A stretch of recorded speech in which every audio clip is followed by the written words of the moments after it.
యువకులలో అత్యంత వినాశకరమైన పాపం. సంసోను తన చేతులతో ఒక సింహాన్ని చీల్చివేశాడు, కానీ దెలీలా నుండి మాత్రం దూరం కాలేకపోయాడు. ఆమె మళ్ళీ మళ్ళీ అతన్ని మోసం చేసినా అతను మళ్ళీ ఆమె దగ్గరికే వెళ్ళాడు. దేవుని కోసం విడిచిపెట్టడానికి నిరాకరించిన ఒక బంధం చివరికి అతని పతనానికి కారణమయ్యింది. దావీదు 2 సమూయేలు 11.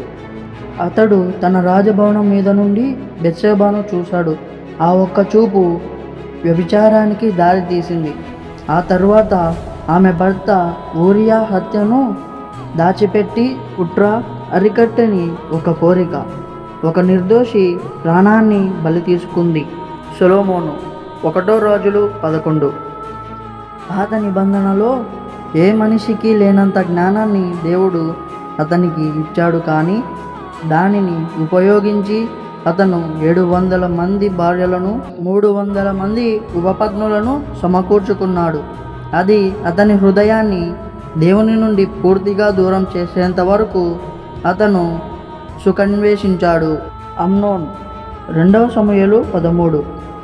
అతను తన సవితి సోదరి తామారుపై ఉన్న కోరికతో ఎంతగా గందరగోళానికి గురయ్యాడంటే అది అతనిని శారీరకంగా అనారోగ్యానికి గురిచేసింది. చివరికి ఆమెను అపవిత్రపరచాడు. కానీ ఆ తర్వాత కూడా ప్రేమ ముసుగులో ఉన్న కామం ఎల్లప్పుడూ ఆ తర్వాత తన నిజ స్వరూపాన్ని చూపిస్తుంది.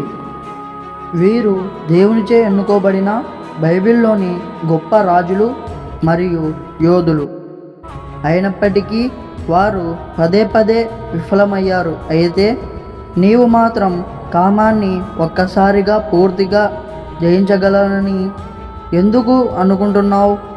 నీ శక్తితో కాదు, క్రీస్తుకు మరింత దగ్గరవుతూ జీవించాలి. అప్పుడు పాపం చేయాలనే కోరిక బలహీనపడుతుంది, కానీ నీ శరీరంలో ఉన్నంతకాలం ఆ పోరాటం పూర్తిగా ముగియదు. ఆమెన్.